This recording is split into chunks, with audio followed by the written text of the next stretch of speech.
So Pro Football Focus has released their grades for LSU against Ole Miss.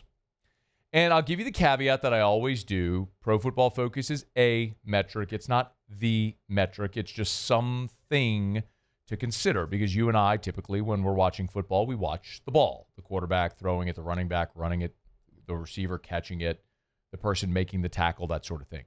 We are typically not watching on a toss sweep to the right what the left guard is doing. That's just generally not what we're looking at.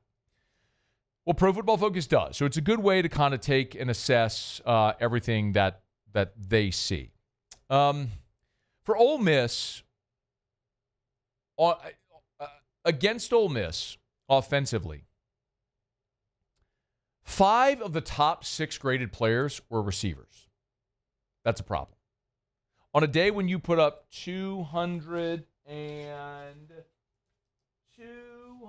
did I say it was? 250 something? That's 256 yards is what it was. It's on my other sheet of paper.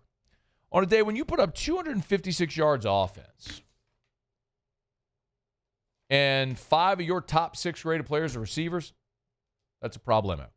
Nick Anderson, Kyle Parker, Xavion Thomas, then Harlan Berry, 4. Berry and Brown, Aaron Anderson, 5-6. When you go to the bottom, starts to tell the story. Trey'Dez Green, from bottom up. Trey'Dez Green, Caleb Jackson, Tyree Adams, Bauer Sharp, Josh Thompson, Garrett Nussmeier at a 57.5. By far, Garrett Nussmeier's lowest graded performance of the season at a 57.5.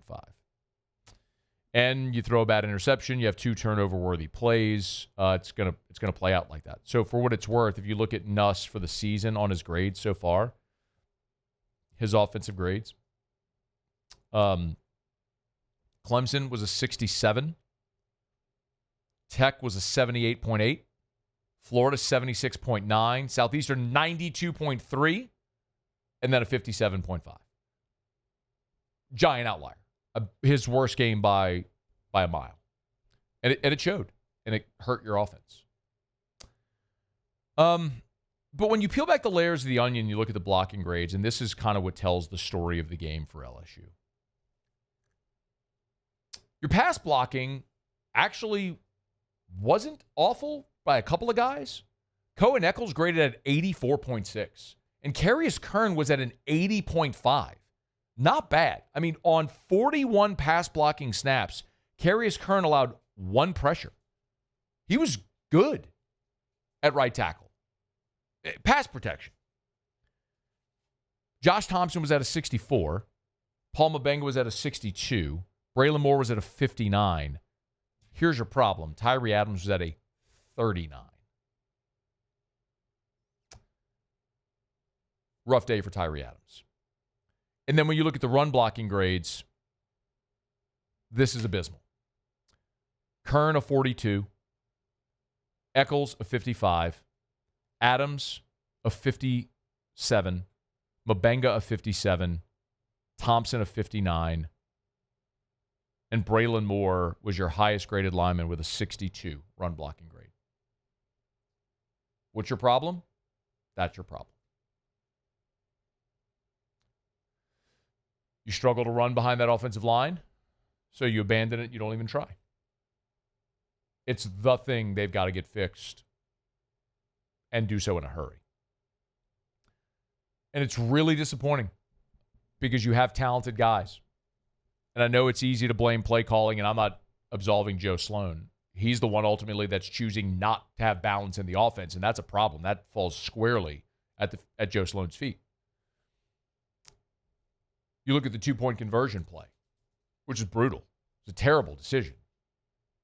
However, if you go watch the play, Tyree Adams completely and wholly whiffs his block and gets Juwan Johnson killed. Now, if Tyree Adams makes that block, Johnson's still going to have a hard time scoring, but he's got a lane. He's going to have to run over a guy or break a tackle, but he's got an opportunity. But Tyree Adams whiffed the block and got him killed. So what's wrong with the running game? All of it. The play calling. Sometimes it's the back's vision, the inability to block across the board.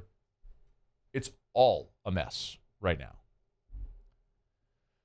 Defensively, I'll tell you, this tells the story.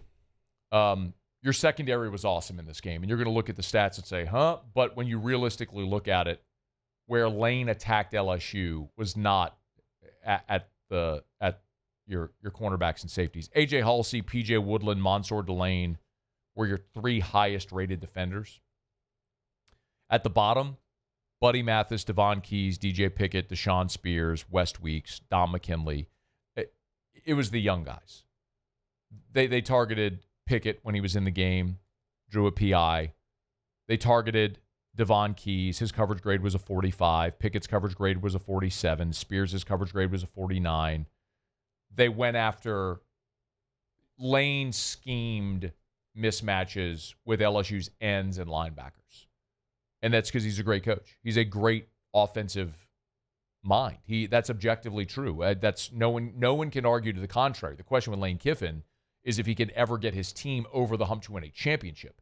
But he is an objectively elite level play caller and offensive schemer.